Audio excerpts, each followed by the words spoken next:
Good day, everyone. Mabuhay! In this episode, we are going to share our understanding and learnings about the two topics, which are political law and labor law. So, stay tuned!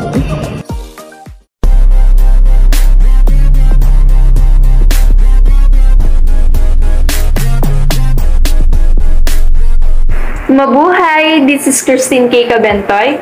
This is the brief introduction of political law. What defines political law?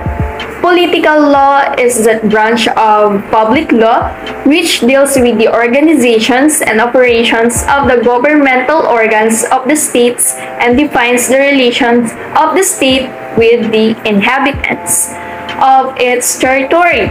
Now, let's move on to the next, and that is the elements of the states. First is the physical basis of the state, and that includes the population. It is the people who make the state. In short, population is essential for the state. And secondly is the territory. There can be no state without a fixed territory. People need territory to live and organize themselves socially and politically. The territory of the states include land, water, and air space. Next is the political basis of the state. First, we have here the government. Government is the third element of the state. The second B is the sovereignty. This is the fourth essential element of the state. The word sovereignty means supreme and final legal authority, above and beyond which no legal power exists. Sovereignty has two aspects, which is the internal sovereignty and external sovereignty. Now, let's talk about government. The Philippines is a republic with a presidential form of government wherein power is equally divided among its three branches, which are the executive, legislative, and judicial. One basic corollary in a presidential system of government is the principle of separation of powers, wherein legislation belongs to Congress, execution to the executive, and settlement of legal controversies to the judiciary. Moving on to the next topic, Ms. Kalimutan will discuss the three branches of government. Mabuhay everyone! So I have a little trivia about the three branches of the government. So team, which of the three branches of the government made of courts to uphold law? I think it's executive. Joke lang po! So ano sagot? Judiciary. Edin Judiciary! Mabuhay Katurismo! I am Cherry Hill Kalimutan, and now let's talk about the three branches of government. The Philippines is a republic with a presidential form of government wherein power is equally divided among its three branches, the executive, legislative, and judicial. One basic corollary in a presidential system of government is the principle of separation of powers wherein legislation belongs to Congress, executions to executive, and settlement of legal controversies to the judiciary. The legislative branch is authorized to make laws, alter and repeal them through the power vested in the Philippine Congress. This institution is divided into the Senate and the House of Representatives. The executive branch is composed of the presidents and the vice presidents who are elected by direct popular vote and serve a term of 6 years. The Constitution grants the president authority to appoint his cabinet. These departments from a large portion of Congress bureaucracy, and for the judicial branch holds the power to settle controversies involving rights that are legally demandable and enforceable. This branch determines whether or not there has been a grave abuse or discretion amounting to lack or excess jurisdictions on the part and instrumentality of the government. It is made up of Supreme Court and lower courts, and for now, I will now give the floor to Ms. Eligio to discuss the Constitution and Preamble. Thank you, Miss Kalimutan. Mabuhay, warriors! I am Jel Isa Shana Estilia, and you can call me jail. Let me discuss with you the constitutions of the Philippines. Philippine constitutions are the highest constitution of the land, or should we say, the fundamental of the land. However, particular with the Constitution of the Republic of the Philippines, it is written instrument enacted by the direct action of the people, by which the power of the government are established, limited, and defined, and by which this power are distributed to the different branches of the government in the safe and useful exercise for the benefits of everybody in politics. However, this constitution is written in a book in a sense and is difficult to change, to amend, and to revise. And in order to amend a constitution, we have to undergo a difficult process. In the Constitution, there is what we call the preamble. We, the sovereign Filipino people, imploring the aid of Almighty God in order to build a just and humane society and establish a government that shall embody our ideals and aspirations, promote the common good, conserve and develop our patrimony, and secure to ourselves and our posterity the blessings of independence and democracy under the rule of law and regime of truth, justice, freedom, love, equality, and peace. Do ordain and promulgate this Constitution. And there are 18 articles in the Constitution of the Philippines, which are Article number 1, National Territory. Article number 2, Declaration of Principles and State Policies. Article number 3, Bill of Rights. Article number 4, Citizenship. Article number 5, Suffrage. Article number 6, Legislative Department. Article 7, Executive Department. Article 8, Judicial Department. Article 9, Constitutional Commissions. Article number 10, Local Government. Article 11, Accountability of Public Officers. Article 12, National Economy and Patrimony. Article 13, Social Justice and Human Rights. Article 14, Education, Science and Technology, Arts, Culture, and Sports. Article 15, the most important, the family. Article 16, General Provisions. Article 18, Amendments or Revisions. And lastly, Article 18, the Transitory Provisions. But wait! Alam niyo ba sa England ay may unwritten constitution sila? Dahil kung ano man ang impose ng king or queen nila, ayon ang magiging law sa England. Amazing, right? Pero, dito sa Pilipinas, walang unwritten constitution. Thank you, Ms. Eligio. Hi everyone, I'm Andre Morales and I will now discuss tourism law. It provides and imposes responsibilities and liabilities to the players in the industry to ensure the safety and well-being of any tourists or visitors under their care in case which are out of their control as listed above. It also refers to the combination of state, federal, and international laws that regulate various aspects and functions of the travel industry. For instance, travel law may involve anything from hospitality to employment to public health regulation. Let's hear now for Ms. Cabral about the inbound tourism. Mabuhay everyone, I'm Yumi Cabral. Did you know that the world's largest industry is tourism? It comprises people visiting and staying place outside their typical surroundings for at least less than 1 year for leisure, business, and other purposes. Well, there are also 3 types of tourism. We have inbound, outbound, and domestic tourism. Therefore, we will discuss about inbound, When we say inbound, non-resident travelers visiting a certain country. For example, Korean visiting Philippines. They are also classified as inbound tourism since they are not residents of the Philippines. How about outbound? When we say outbound tourism, it means residents traveling outside their country. For example, Filipinos traveling to Canada, they are classified as outbound tourism. Alam niyo ba, nitong November 2022, ang arrival tourists sa ating bansa ay higit 2 million visitors.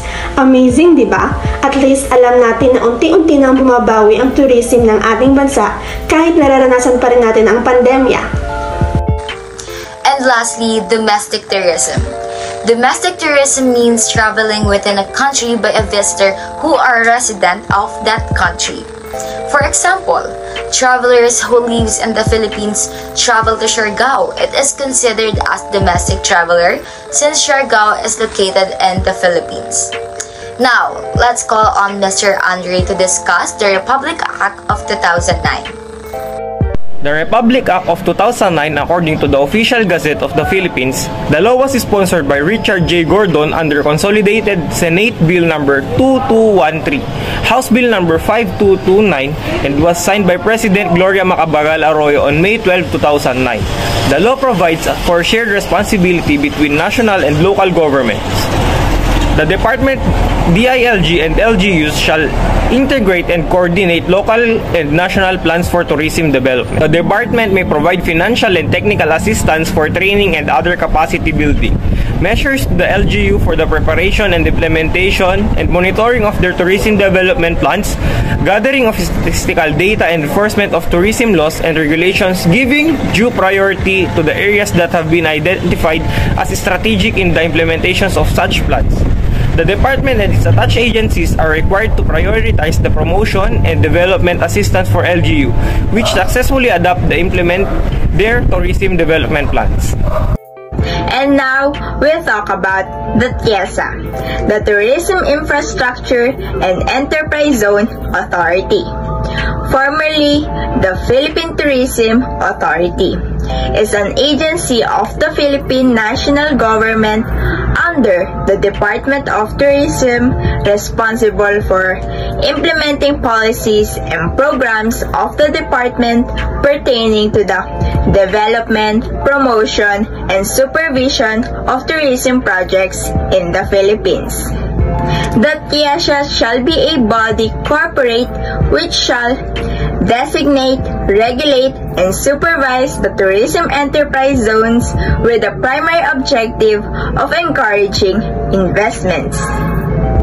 It also develops, manage, and supervise tourism infrastructures projects. It ensures a strict compliance of the TEZ operator with approved development plan. It continues also to exercise the functions of previously exercised by the PTA under Presidential Decree number 564, unless otherwise inconsistent with other provisions of this Act. First, implementing arm of the Department of Tourism. Second, develop tourist zones. Third, assist private enterprise. Fourth, operate and maintain tourist facilities. And lastly, assures land availability. Moreover, it also coordinates all tourist projects, plans, and operations. Alam nyo ba, ang TIEZA drives 50% of the share of travel taxes collected in the Philippines. Due to COVID-19 pandemic in the Philippines, the agency experienced reduced collection when compared to the pre-pandemic year of 2019. And now, we are now about the PEZA, which means Philippine Economic Zone Authority. It is also formerly known as Export Processing Zone Authority.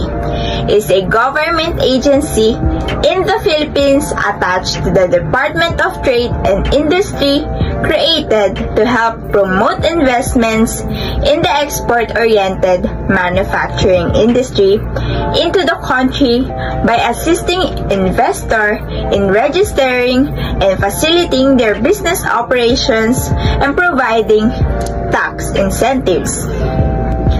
PEZA also assists investors who locate in service facilities inside the selected areas in the country, which are usually business processing outsourcing and knowledge process outsourcing firms.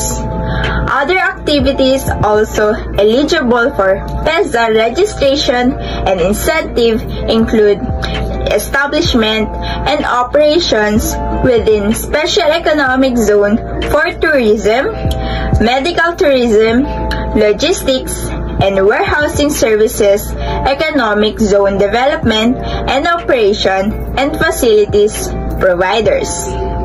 PEZA offers both fiscal and non-fiscal incentives as well as ready-to-occupy business location in world-class economic zones and IT parks or buildings.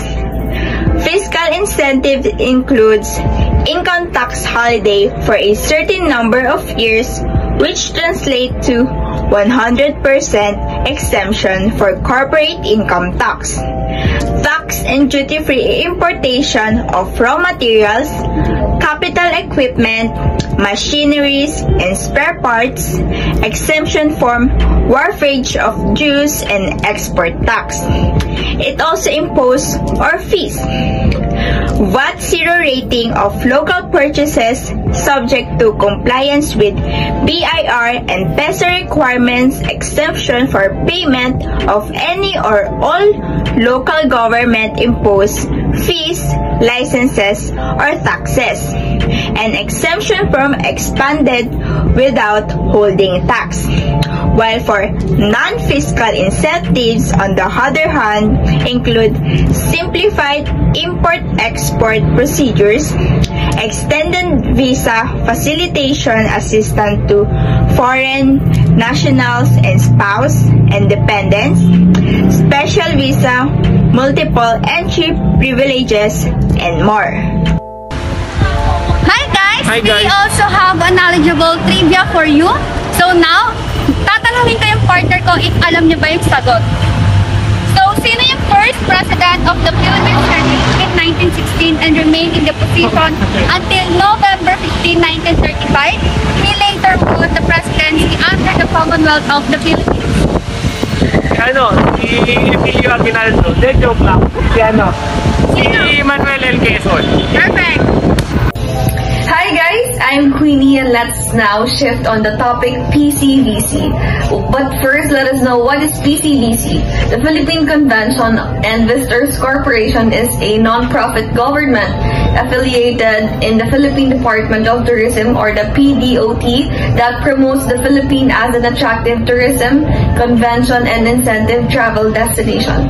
PCVC is also in charge of overseeing the needs of general well-being of visitors and tourists and conventioners. And PCVC develops and promotes the development of skills and services linked to the international congresses and conventions as well as visitor management. Since we are talking about promotion of attractive tourist spots here in the Philippines, did you know that the world's most expensive seashell, or what we call Conus Gloria Maris, or the Glory of the Sea, is the world's rarest and priceless seashell among the 12,000 seashells species found in the Philippines, and among the 500 coral species worldwide, 488 are found in the Philippine Sea. Now let's now tackle the TPB, or the Philippine Tourist Promotion Board. It is an attached agency of the Department of Tourism that is primarily in charge of implementing an integrated domestic and international promotion and marketing program for the Philippines as a tourist destination, as well as the tourist investments. The Tourist Promotion Board exists to market and promote the Philippines domestically and internationally as a world-class tourist and MICE destination in strategic partnership with the private and public stakeholders to deliver a unique high-value experience or visitors, significantly contributing to increased arrivals, receipts, and investments to the country.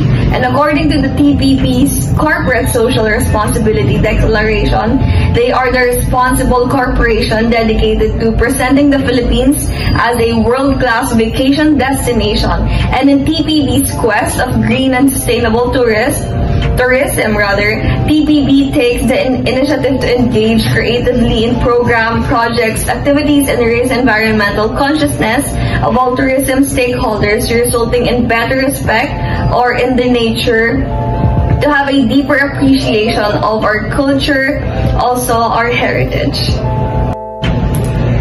But as a student, as a citizen of the Philippines, what are the ways we can do to also promote our destinations?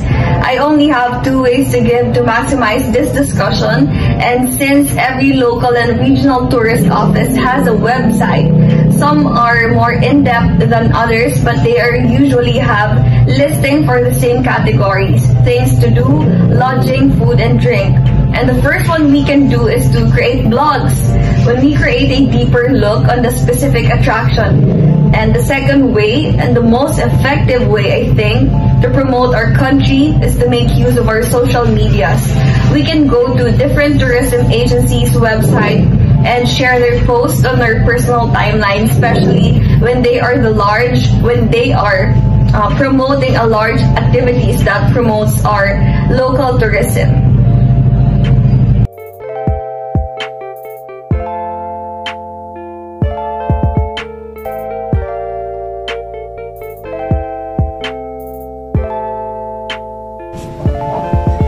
Good day, everyone.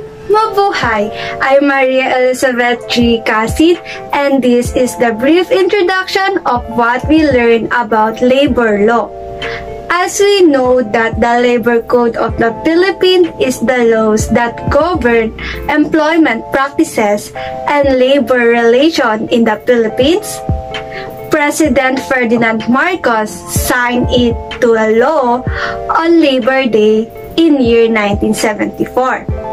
This means that the Labor Code is all about the legal rights of workers or those who work for an organization. Furthermore, the Labor Codes contain several friendly provisions. Thank you, Ms. Cassin. Now let's talk about what we have learned about the learners. Learners are persons hired as trainees in semi-skilled and other industrial occupations which are not apprenticeable and which may be learned through practical training on the job in a relatively short period of time, which shall not exceed 3 months. Learners may be employed when no experienced workers are available. The employment of learners is necessary to prevent curtailment of employment opportunities, and the employment does not create unfair competition in terms of labor costs or impair or lower working standards. Any employment desiring to employ learners shall enter into a learnership agreement with them, which agreement shall include the names and addresses of the learners, the duration of the learnership period, which shall not exceed 3 months, and the wages or salary rates of the learners, which shall begin at not less than 75% of the applicable minimum wage. All learners who have been allowed or suffered to work during the first 2 months shall be deemed regular employees if training is terminated by the employer before the end of the stipulated period through no fault of the learners. The learnership agreement shall be subject to inspection by the Secretary of Labor and Employment or his duly authorized representative. Lastly, learners employed in piece or incentive rate jobs during the training period shall be paid in full for the work done. Let's get back to Ms. Cassin for the kinds of employment. Thank you, Ms. Dohelio. We proceed with the different kinds of employment. As we know that employees are the lifeblood of the company, and without them, the company will not function and will never be success. Regular employees, are also known as permanent employees, are typically hired for a period of at least 1 year. According to the law, are those hired for activities that are necessary or desirable in the employer's, normally business. As a result, a regular employee enjoys the benefit of tenure securities. As guaranteed by the Constitution, this means that the employees cannot be fired for any reason other than just the authorized by law. Second, the probationary employee. According to Article 281 of the Philippine Labor Code, the maximum length of probationary employment is 6 months and is calculated from the date an employee began working. If the job is not terminated after the 6 months probationary period, it's considered as a regular employment.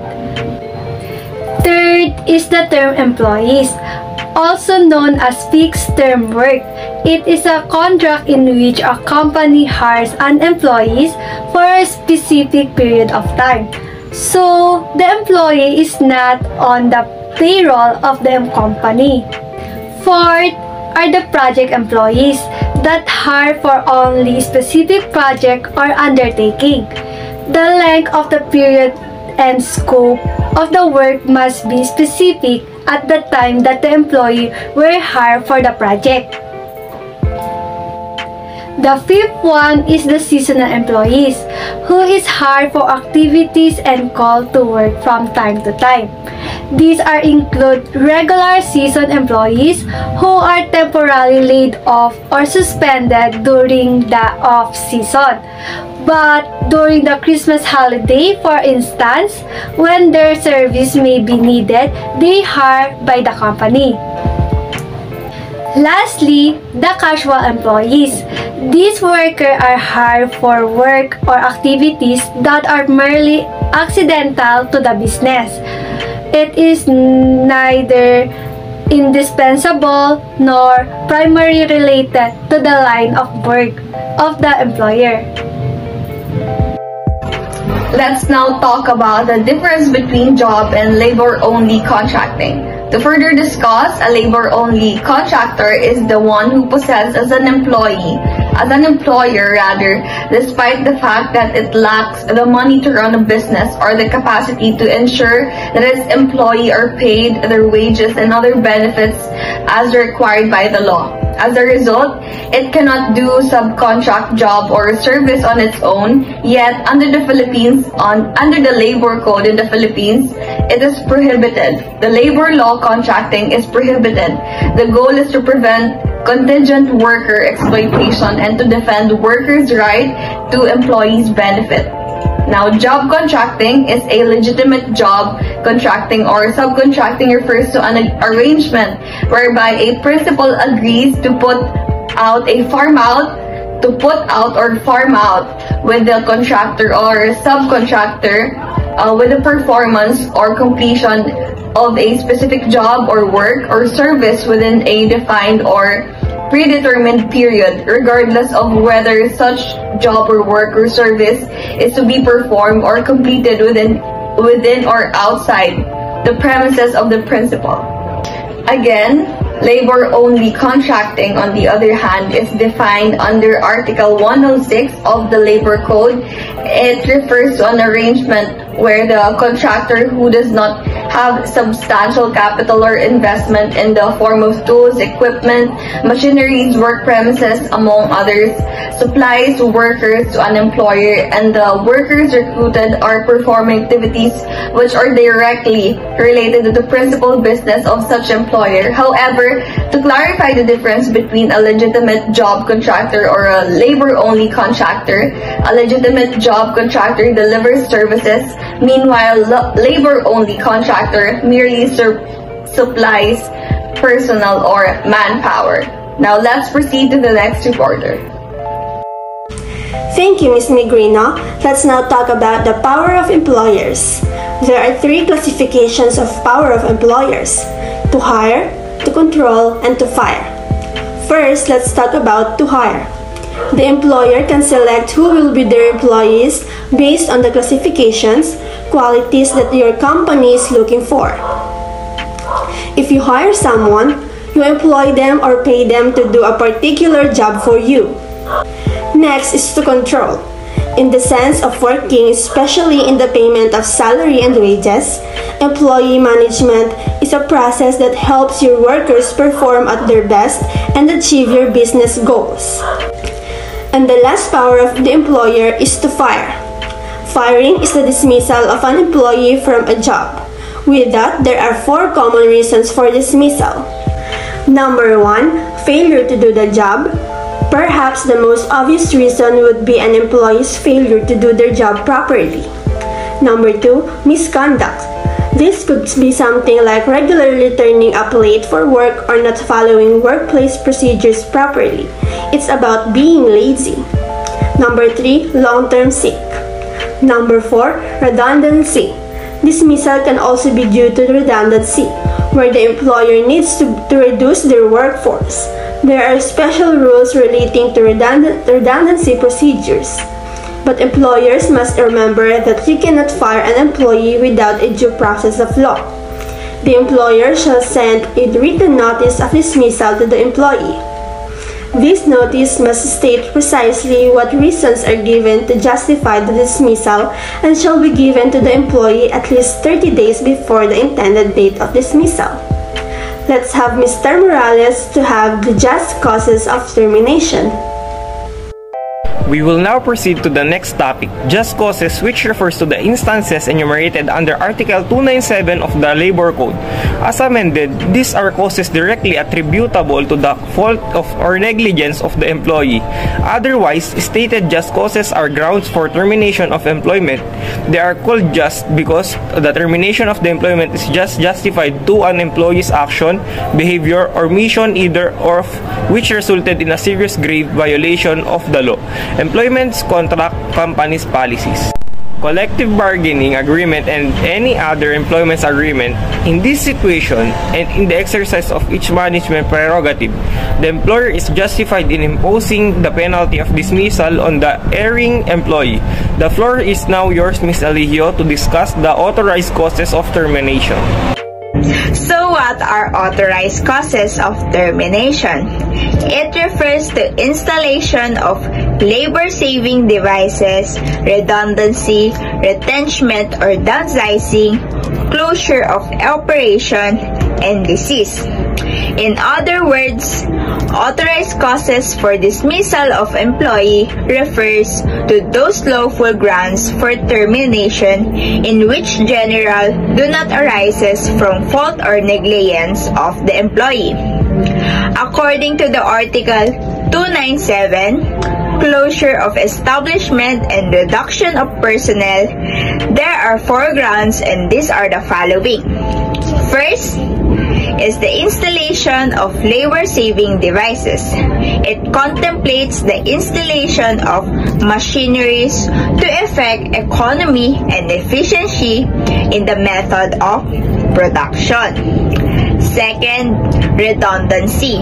It exists where the services of an employee are in excess of what reasonably demanded by the actual requirements of the enterprise.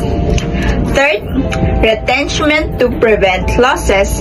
It is an economic ground to reduce the number of the employees. Reduction of personnel for the purpose of cutting down on the cost of operations in terms of salary and wages. Fourth is the closure of operation. The closure of business is a ground for termination of the services of an employee unless the closing is for the purpose of circumventing pertinent provisions of the Labor Code. And lastly is the disease. An employer may terminate the service of an employee who has been found to be suffering from any disease and whose continued employment is prohibited by law or prejudicial to his health, as well as health of his co-employees. Now, let's call Ms. Cabral to discuss about the 3-letter rules. Moving on to the 3-letter rules. According to Article 282 of the Labor Code include any of the following. Number 1 is the misconduct by the employee of the lawful instruction of his employer in connection with his work. Number 2, it's the repeated neglect by the employee of his duties. Number 3, it's the fraud, the trust reposed in him by his employer or duly authorized representative. Number 4 is the commissary misconduct. In the Philippines, there are also 2 different types of termination that include voluntary termination and employer termination in the right to fire an employee for a legitimate and equitable reason. In contrast, employees are entitled to due process of law termination and have the right of an employee to be notified of the reason of his or her dismissal. The due process is different for both authorized and just causes. Just causes involve a 2-notice rule, while authorized cause requires a 30 days notice. If due process is not accorded to the employee before termination of the employment, it will declare illegal. The employee is entitled to receive reinstatement and full back wages that's stated at the Article 279 Labor Code. If reinstatement is no longer possible where dismissal was unjust, separation pay may be granted. 3 termination letters. Number 1, termination due to layoff and downsizing. This layoff letter from the employer addresses issues directly and honestly without being overly familiar. Number 2, termination letter for cause. This letter consists the misconduct, performance, and attendance of employees and any other causes. Lastly is termination of business contract. This is a termination that consists of your agreement with the company on how long will you serve them. For example, SM employees who are only allowed to work at SM for maximum of 6 months. Now let's call on Ms. Kalimutan for the rights of human employment.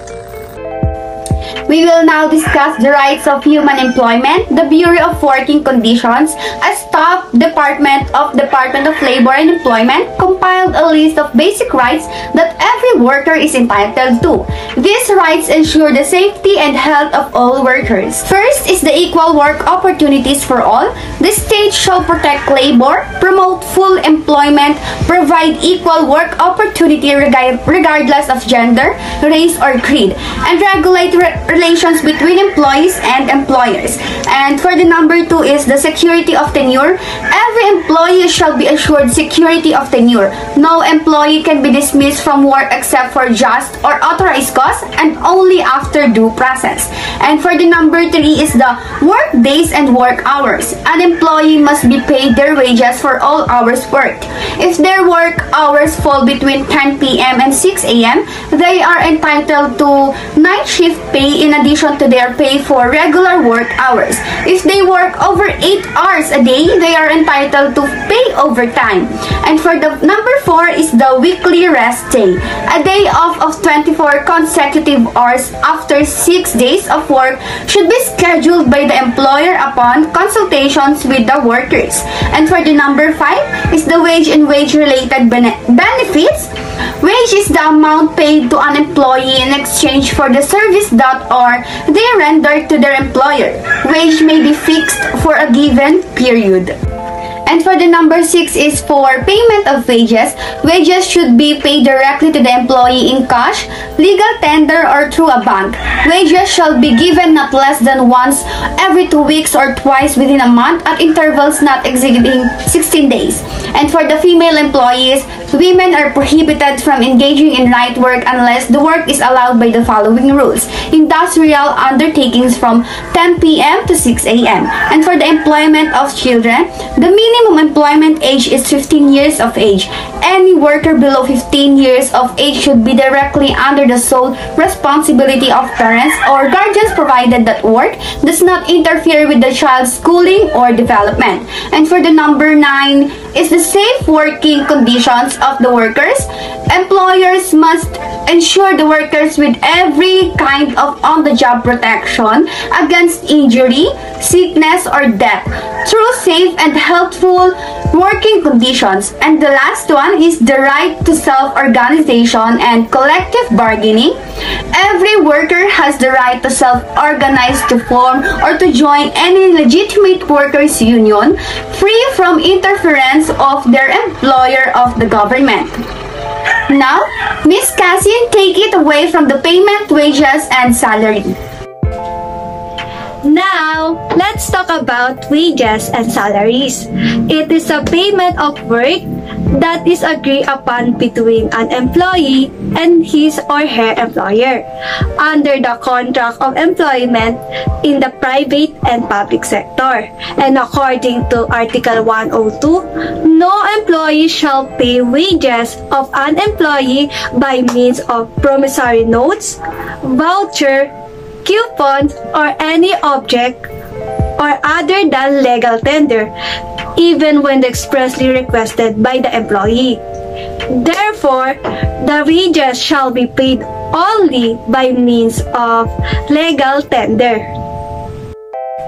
In terms of payment on regular holidays, Article 94 of the Labor Codes provides that every worker shall be paid his regular daily wages during regular holidays, and that the employer may require an employee to work on any holiday, but such employee shall be paid compensation equivalent to twice to his regular rate. And if the worker will work overtime, that work may perform beyond 8 hours a day or 48 a week.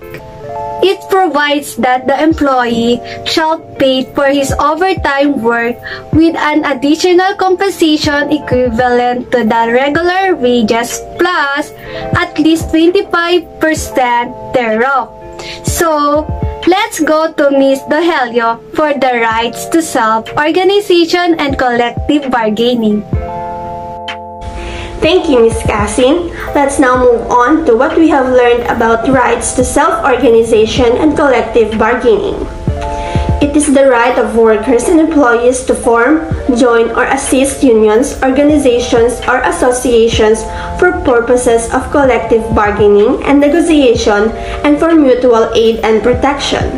It also refers to the right to engage in peaceful concerted activities or to participate in policy and decision-making processes affecting their rights and their benefits. Collective bargaining is a process where the parties agree to fix and administer terms and conditions of employment which must not be below the minimum standards fixed by law and set a mechanism for resolving their grievances. Lastly, Ms. Kalimutan will discuss the benefits of SSS and National Health Insurance. Hi guys, I have a trivia for you. Did you know that Aristotle said that a man is a social animal and by nature, he is a political being? To him, to live in the state and to be a man were identical. Lastly, for this topic is about the benefit of SSS. It's a social insurance program that aims to provide protections to its members and beneficiaries, while GSIS serves as the counterpart social insurance program for those who work in government. SSS members can avail of maternity, sickness, disability, retirement, funeral, and death benefits. SSS also allows qualified members to take up salary, housing, business, educational loans. Meanwhile, the PhilHealth implements the National Health Insurance program that aims to provide Filipinos with financial assistance and access to affordable health services. It covers hospital costs, subsidy for room and boarding, medicine, and professional services. So our takeaway is that political law is that a branch of public law which deals with the organization and operations of the governmental organs of the state. It also defines the relation of the state with the inhabitants of its territory. While for the labor law, it is a legal code that determines all employment practices and labor relations in the Philippines. This is to help protect employees and employers while ensuring that neither is subject to unfair treatment or exploitation. That's all. Thank you for listening. And we hope That you are able to learn from us. Vamos, Turismo! Bye-bye!